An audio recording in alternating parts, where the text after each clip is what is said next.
Next year's here. Not dwelling on the things of the former, but looking ahead. Former, let's wipe that out. Neither consider the things of old. Well, Pastor, I had somebody one day tell me.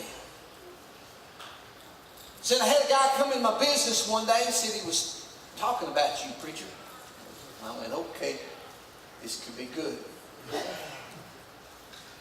Said the guy said the comment, that preacher's making a big mistake leaving that mall. I said, really? I said, why did he feel that? He says, well, he just really felt like that your calling was in that mall. I said, well, I'm going to tell you something. My calling's wherever God opens the door. And God presented himself out here one day in the middle of this field with grass about this high. And see what God has done. Yes, we got an identity. Folks said, well, you're the church in the mall. Yeah, we're with the church in the mall. God moved and God established and God started something that moved out to 92 West in a mighty way. So I'm not dwelling on the things of the former. I guess it was a little bit sad that day. Somebody posted a picture today when we cleaned out the sanctuary at the mall. And you know, in some ways it was a little sad because I had a lot of memories and a lot of wonderful times there.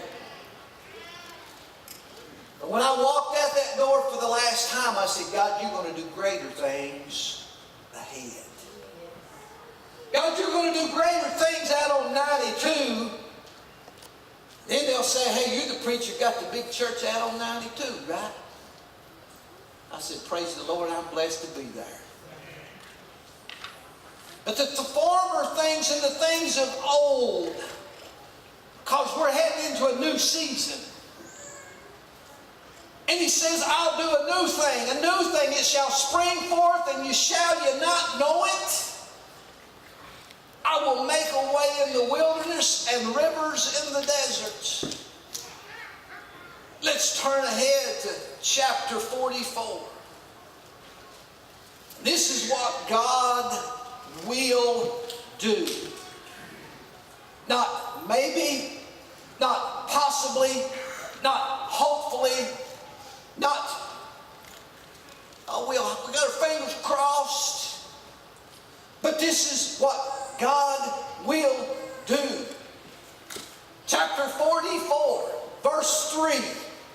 The word says, for I will pour water upon him that is thirsty, and floods upon the dry ground. And I will pour my spirit upon thy seed, and my blessings upon thy offspring. And they shall spring up as among the grass, as willows by the watercourses. I want to focus on a couple of words in this scripture. Number one is will. Will. Not possible, not hopefully, not wishfully, but will. Our second word is pour. I tell you what, about a year ago, I decided that I would change my lifestyle a little bit about my consumption. And I was a soda pop drinker from way back. I went through phases in my life where I got hooked on Diet Pepsi for a while. Some of y'all in love with that. Then one day I discovered this stuff called Diet Mountain Dew. I thought it was nectar of the gods. That's what I'm saying. I tell you what, when you get one of them frosty cold and a little bit of ice in it and you get thirsty and you grab that Diet Mountain Dew and you'd suck about half of it down before you knew what you was doing. And then I discovered After I said, I got to get off this Diet Mountain Dew, this stuff, it's bad on your kidneys, it's bad on your brain, it's bad on all kinds of stuff.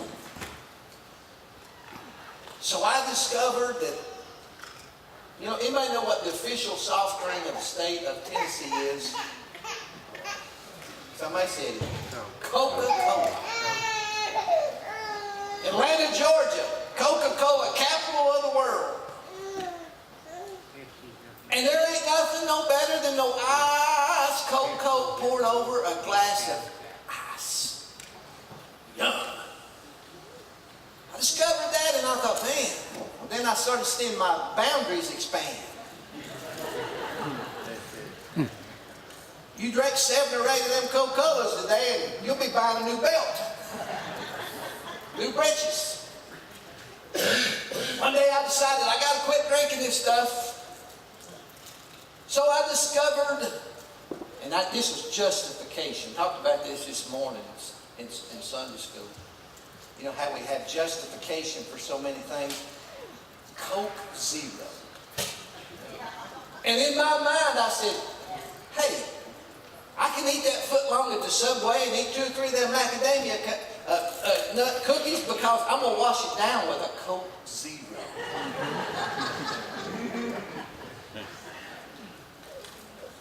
And I discovered the ice cold Coke Zero. It tastes just like Coke. Better for you. No calories. Then I got to looking under and I'm like, oh, wait a minute. There's stuff in there that ain't good for me. And about a year ago, my wife was on me. She said, if you just give up that pop. And I didn't want to hear it. I was in denial.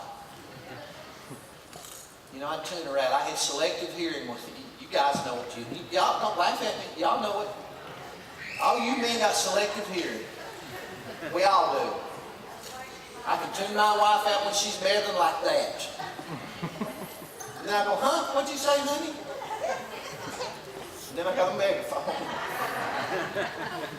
But she was on to me. She said, hey, you need to quit that pop. So about a year ago, I decided, I'm going to do this. You know how it is if you've ever quit soda pop, the first few days, thought my head was going to explode off my shoulders.